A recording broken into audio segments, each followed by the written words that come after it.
when you have been given so much? Share. What about in Toastmasters? This morning, Michelle wants to motivate you with her speech. Pay it forward. Michelle Hedlund.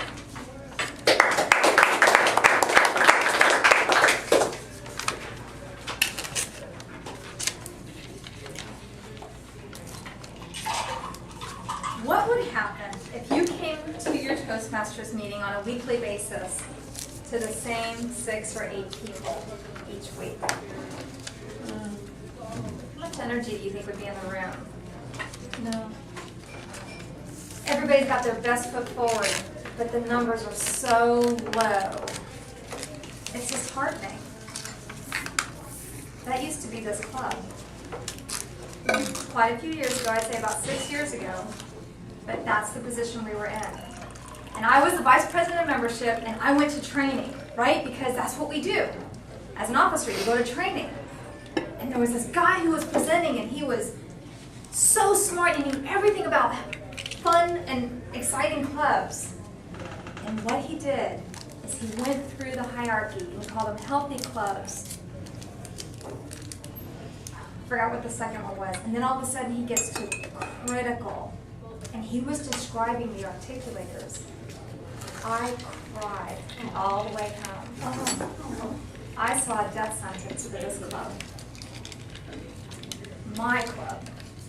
And it was very, very tough. As you can see, there is life after death. Hallelujah. But I also want to share with you that just because we are a part of a strong and vibrant club, there are 200 clubs in District 84. I have also found out, as being part of the district officer team, that 2/3 of the clubs within District 84 have lower membership, or less membership than 20 members. And 1/3, so it's split up in thirds. 1/3 of the clubs have actually less than 12 members. 2/3 of the clubs have less than 20 members. And only 1/3 of the clubs are vibrant, or what they would call healthy. We have so much here. We really do. This is a time frame that works with our schedules, and we are here. But what really attracted you? Adele, do you mind if I ask you? What attracted, I know, right? What attracted you to come back? Was it possibly the energy? It was the energy and the people, and I felt so welcome, and I felt that this club could help me become more articulate. Thank you. For the articulation. I know, right? It's a worthwhile name. Good job. What happens as a guest when you walk into a club that only has 6 people and they are burned out? We are so fortunate we don't have to double up on roles here. It wasn't that long ago when we were doing that. I think Denny and I are the only original members. We've both been in this club for 10 years or more. Denny's been in the club 10 years. And today is a special day that Tim Rickey is here. He's also a long-standing member of the Articulators. The biggest thing is membership changes. We have members just recently who have moved on due to jobs. They've actually moved away. Things happen. Life happens. What I would like to ask you today is, can you share your experience with Toastmasters with other clubs? I have a few ways that you can do that. One is the Club Ambassador Program. For those of you who've been here a while, you see that I bring this up quite often. It's that important. This is an opportunity for us as renewed members who are enthusiastic about the process, that we can go and share that enthusiasm with another club. Can you imagine with one more person that shows up to a meeting at a club that is really struggling to fill all the roles, what that would mean to them? Us, it's just second nature to be here and to be a part of this group. It would mean so much. And you get points. It's all about the points. If you haven't heard that speech, go online.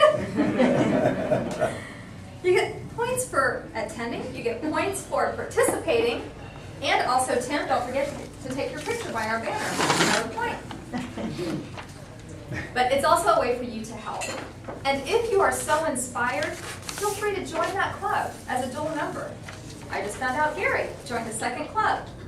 Last night on. Very proud of you. That's a great way to kickstart your goals. If you're not able to attend in person, I want to thank Denise personally. We had somebody who visited this club and the time and the date didn't quite work with their schedule. You know what she did? She recommended another club. Now we have resources in this room, Jeremy and myself, who are very familiar with a lot of other clubs in the area. We can point you to a club that would need your help. Sometimes it's just a warm body in that seat, participating and knowing their role and being a part of that meeting. Because here's the other thing that happens. A guest will come in, and if they see such either low attendance or not a lot of energy in the club, maybe not having a lot of fun because they're burned out, there's not a huge motivation to join that club. That Toastmasters has so much more to offer that I can remember when we were at that critical point with 6 or 8 people in the room, and we were so grateful for anybody who would visit and join the club, and that's what helped. But you just need those few, sometimes 2 or 3 new members is enough to turn the club around. So what I'm asking you today is if you would consider visiting some of these other clubs. We can provide a list for you. Just contact either the VPE or the president, which we can get that name for you. Find out when the next meeting is. See if you can participate either in a speaker role, maybe be a guest speaker. Do you have a topic that you're passionate about? Or maybe how Toastmasters has affected your career, your communication skills, your leadership skills, anything along those lines. I'm sure that they would welcome you, absolutely welcome you with open arms. If you choose for your time at the other club to be ephemeral, that is okay. If you choose that you can continue with that other club, that would be nice also as a dual member. But what I'd like for you to take away from this is we have something very special here. We have a group of individuals who are actually excited to be here on a weekly basis. And that helps. That helps all of us learn, and that helps all of us grow. And we learn from each other. There's a lot of other clubs that don't have what we have.